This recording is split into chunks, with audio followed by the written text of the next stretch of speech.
एक स्टूडेंट ने मुझसे सवाल किया कि सर मुझे ये पता नहीं चलता है कि मैं एक क्वेश्चन जो है वो कितने सेंटेंसेस का लिखूंगा और कहाँ पे मैं क्वेश्चन जो है वो ख़त्म करूंगा। तो आज हम इस क्वेश्चन के ज़रिए समझेंगे कि हम क्वेश्चन को किस तरीके से लिखेंगे और कहाँ पे हम इसको ख़त्म करेंगे। जवाब लिखने से पहले हमें क्वेश्चन को अंडरस्टैंड करना बहुत ही ज़रूरी है कि क्वेश्चन हमसे क्या कह रहा है।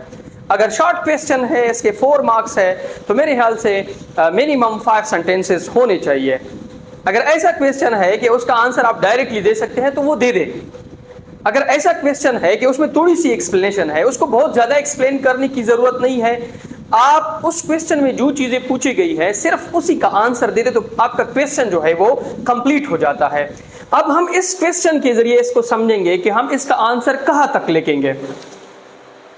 Is every oscillatory motion is simple harmonic motion. Question हमसे पूछा गया है कि क्या आपके पास जो कोई भी ऑसिलेटरी मोशन हो, कोई भी ऑसिलेटरी मोशन वो सिंपल हार्मोनिक मोशन होगा। तो आपने स्टार्ट कहां से लेना है कि no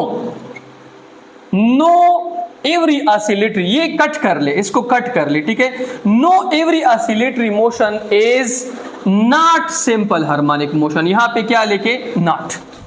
no every oscillatory motion is not simple harmonic motion. हर एक ऑसिलेटरी या वाइब्रेटरी मोशन जो है वो सिंपल हार्मोनिक मोशन नहीं है।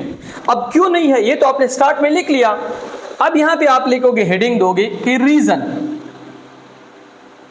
अब रीजन में क्या लिखोगे? रीजन में लिखोगे कि हमें मालूम है कि सिंपल हार्मोनिक मोशन जो है इसके लिए आपके पास 4 कंडीशंस जो है वो मस्ट सेटिस्फाइड होने चाहिए। कोई भी बॉडी अगर सिंपल हार्मोनिक मोशन करे तो 4 कंडीशन वो मस्ट सेटिस्फाइड करेंगे। कौन से? एक, acceleration is directly proportional to displacement and always directed toward the mean position. मतलब एम्पलीट्यूड, कि अगर आपके पास एक सिंपल पेंडुलम है, ठीक है, this is a simple pendulum, ये उसका जो है डिस्प्लेसमेंट है। जितनी डिस्प्लेसमेंट ज्यादा होगी उतनी एक्सेलरेशन ज्यादा होगी। एक्सेलरेशन की डायरेक्शन हमेशा किसकी तरफ होगी? सिंपल मीन पोजीशन की तरफ होगी। ये इसका पहला जो है वो रिक्वायरमेंट है। उसके बाद दूसरा है कि रिस्टोरिंग फोर्स जो है वो भी डायरेक्टली प्रोपोर्शनल होगी किसके? डिस्प्लेसमेंट के, और डायरेक्टली प्रोपोर्शनल होगी डिस्प्लेसमेंट के, और इसकी डायरेक्शन किसकी तरफ होगी? मीन पोजीशन की तरफ। और थर्ड जो पॉइंट है वो है कि मोशन जो है वो स्ट्रेट पाथ में होगी। किसमें? स्ट्रेट पाथ में।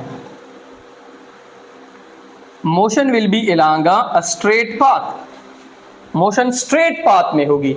और तीसरा, ड्यूरिंग द होल मोशन इसमें काइनेटिक एनर्जी जो है वो जब मीन से एक्सट्रीम पे जाएगी वो पोटेंशियल में कन्वर्ट होगी, एक्सट्रीम से मीन पे आएगी तो पोटेंशियल किस में कन्वर्ट होगी?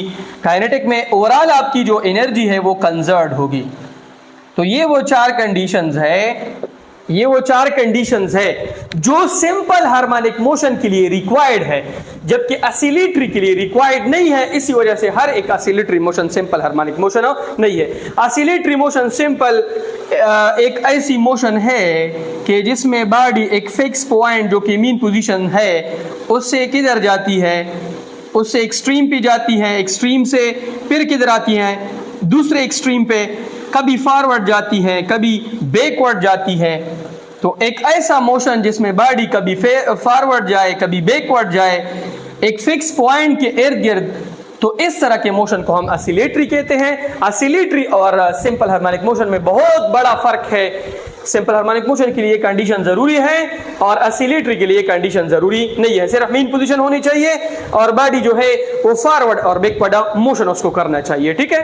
अब अगर इस तरह क्वेश्चन आ जाए कि क्या हर एक सिंपल हार्मोनिक मोशन ऑसिलेटरी होगा, हाँ, तो फिर आप ये लिख सकते हैं कि yes, every simple harmonic motion is oscillatory. क्यों? क्योंकि सिंपल हार्मोनिक मोशन ये सारे कंडीशन सेटिस्फाइड करते हैं, उसमें ये वाली कंडीशन भी आती है। तो ये आपके पास सिंपल हार्मोनिक मोशन वाइब्रेटरी भी हो सकता है, ऑसिलेटरी भी हो सकता है, पीरियाडिक भी हो सकता है, लेकिन अगर वो टाइम की पाबंदी उसमें हो, सेम पैटर्न बार बार क्या करे? रिपीट करे।